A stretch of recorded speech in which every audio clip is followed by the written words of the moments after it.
అవకాశాలను జారవిడుచుకున్న సిప్పోరా. నిర్గమకాండము 2:21. మోషే ఆ మనుషునితో నివసించుటకు సమ్మతించెను. అతడు తన కుమార్తె అయిన సిప్పోరాను మోషేకు ఇచ్చెను. సిప్పోరా అనగా పిచుక అని అర్థము.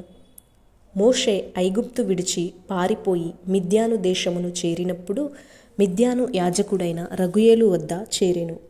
అతడు తన కుమార్తె అయిన సిప్పోరాను మోషేకు ఇచ్చి వివాహము చేసెను. ఐగుప్తు రాజసింహాసనాన్ని వదిలి ఒంటరివాడే పరదేశిగా ఉన్న మోషేకు పిచుక అని భావమిచ్చు సిప్పోరా భార్య ఆయెను. నీ బలిపీఠము నొద్దను పిచుకలకు నివాసము దొరికెను అన్నట్లు దేవుడు తన గొప్ప ఉద్దేశాల కొరకు గొప్ప దైవజనునిగా సిద్ధపరచని ఉన్న మోషేకు పిచుక వంటి సిప్పోరాను తోడుగా ఇచ్చెను. అయితే అది గొప్ప భాగ్యముగా గుర్తించని సిప్పోరా మోషేను ఒక గొర్రెల కాపరిగానే ఎంచెను. ఈనాడు అనేకులు తమకొక మంచి భర్త కావాలని వెతుక్కుంటగా దీవెన సిప్పోరాను వెతుక్కుంటూ వచ్చినట్లు మోషే వంటి దైవజనుడు ఆమెకు భర్తగా దొరికెను. అయితే ఆమె ఆ విషయమై కృతజ్ఞత కలిగినట్లుగా కనబడలేదు. మోషే వివాహము చేసుకున్న సమయంలో అతడు నిరుత్సాహముతో కృంగిన ఒంటరివాడుగా ఉండెను.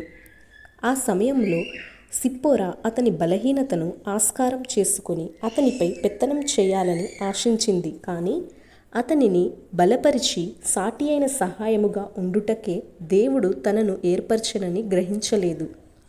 ఆ సమయంలో మోషే కూడా దేవుని ఉద్దేశములను గ్రహించలేదు. కనుకనే వారికి పుట్టిన మొదటి బిడ్డకు గెర్షోము అని పేరు పెట్టిరి, అనగా పరదేశి అని అర్థము. అయితే గొర్రెలను కాచుకుంటూ దేవునితో మాట్లాడుకొనుచుండగా అతని విశ్వాసము వృద్ధి చెందుచుండెను గనుక తనకు కలిగిన రెండవ కుమారునికి ఎలియేజరు అని పేరు పెట్టెను, అనగా మా పితరుల దేవుడే నా సహాయము అని అర్థము. మోషే దినదినము విశ్వాసాభివృద్ధి పొంది దేవునితో సహవాసము కలిగి ఉండెను. కానీ సిప్పోరా ప్రార్థనాపరుడైన భర్తతో కలిసి ప్రార్థించి కనిపెట్టినట్లు కనబడలేదు. ఆమె తన భర్త దేవుని యందు విశ్వాసముంచి ధర్మశాస్త్ర ప్రకారము తన కుమారుడు సున్నతి చేయబడాలని ఆశించలేదు. ఫరో కుమార్తె కుమారుడిగా ఉండి ఐగుప్తు రాజుగా ఉండు భాగ్యమును విడిచి దేవుని బిడ్డగా హెబ్రీయుడుగా పిలువబడుటకు సిద్ధపడిన మోషే గొప్పతనాన్ని గుర్తించి తానును హెబ్రీయురాలుగా మారుటకు బదులు మోషే మిద్యానీయులతో చేరాలని కోరుకున్నది ఈ అజ్ఞాని అయిన సిప్పోరా. అయితే దేవుడు కలుగజేసుకొనెను. దేవుడు మోషేకు ప్రత్యక్షమై ఇశ్రాయేలీయులను విడిపించుటకు ఐగుప్తునకు పొమ్మనెను. మోషే తన భార్యను తన కుమారులను తీసుకొని ఐగుప్తుకు బయలుదేరెను. అప్పటికి మోషే కుమారులకు సున్నతి చేయబడలేదు, అనగా ఇశ్రాయేలులుగా ఎంచబడలేదు.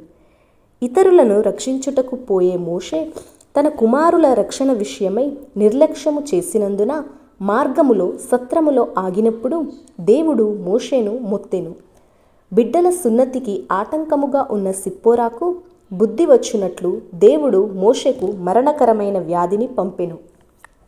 అయితే సిప్పోరా తన భర్త మరణానికి తానే కారకురాలని తన భర్త దేవునిని అంగీకరించనందుననే ఈ కష్టము వచ్చిందని గుర్తించి తన అవిధేయతను గ్రహించి వాడిగల రాయి తీసుకొని తన కుమారునికి సున్నతి చేసి అతని పాదముల యొద్ద పడవేసి నిజముగా నీవు నాకు రక్త సంబంధమైన పెనిమిటి వైతివి అనెను.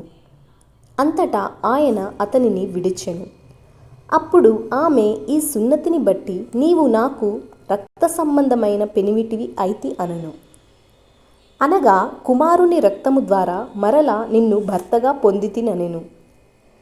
క్రీస్తు రక్తము ద్వారా విమోచింపబడిన వారు మరణములో నుండి జీవములోనికి దాటిపోవుదురు.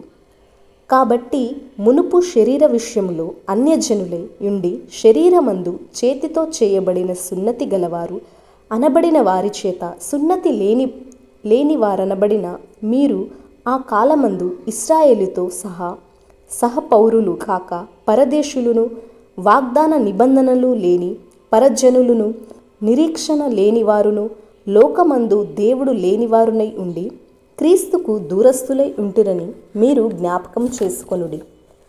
అయినను మునుపు దూరస్థులైన మీరు ఇప్పుడు క్రీస్తు యేసునందు క్రీస్తు రక్తము వలన సమీపస్థులై ఉన్నారు. ఈనాడు సున్నతి శరీర సంబంధమైన బాహ్యమైనది కాదు, కానీ సున్నతి హృదయ సంబంధమైనది, ఆత్మయందు జరుగునది. పశ్చాత్తాపము, విరిగిన హృదయము కలిగి క్రీస్తు రక్తాన్ని అంగీకరించినవాడు దేవుని బిడ్డ. సిప్పోరా తప్పనిసరి అయిన క్లిష్ట పరిస్థితుల్లో సున్నతి అంగీకరించినట్లే ఈనాడు అనేకులు దేవుడు అనేక అవకాశములు ఇచ్చినప్పటికీ నిర్లక్ష్యపరిచి చివరికి ఉన్నదంతా పోగొట్టుకున్న తరువాత లేక మరణ పడకలో వ్యాధులలో క్రీస్తును అంగీకరిస్తున్నారు.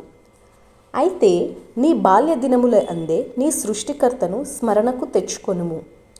బాలుడుగా ఉన్నప్పుడే బాలుడు నడవలసిన త్రోవును వానికి నేర్పుము. వాడు పెద్దవాడైనప్పుడు దాని నుండి తొలగిపోడు అని సామెతలు 22:6లో మనం చూస్తున్నాము. అంత గొప్ప దైవజనుని భార్యగా ఉన్నప్పటికీ ఆమె చరిత్ర మరుగున పడింది. మోషే ఇశ్రాయేలులను ఐగుప్తు నుండి విడిపించి కనానుకు నడిపిస్తున్నాడని అతని మామ అయిన ఇత్రో విన్నప్పుడు అతని కుమారుల ఇద్దరిని అతని భార్యను తోడుకొని అరణ్యములో దేవుని పర్వతము దగ్గర దిగిన మోషే యొద్దకు వచ్చెను. అయితే ఆ తరువాత సిప్పోరా విషయము మరి ప్రస్తావించబడలేదు. మోయాబురాలైన రూతు ఇశ్రాయేలీల వంశంలో చేరినట్లుగా గాని, వేశ్య అయిన రాహాబు పేరు విశ్వాసుల జాబితాలో ఉన్నట్లుగా గాని మోషే భార్య పేరు ఎందులోనూ చేర్చబడలేదు. గొప్ప దైవజనుని భార్యగా ఉన్నప్పటికీ చివరికి ఒక అనామకురాలిగానే మిగిలిపోయింది. ఎంత విచారము కదా!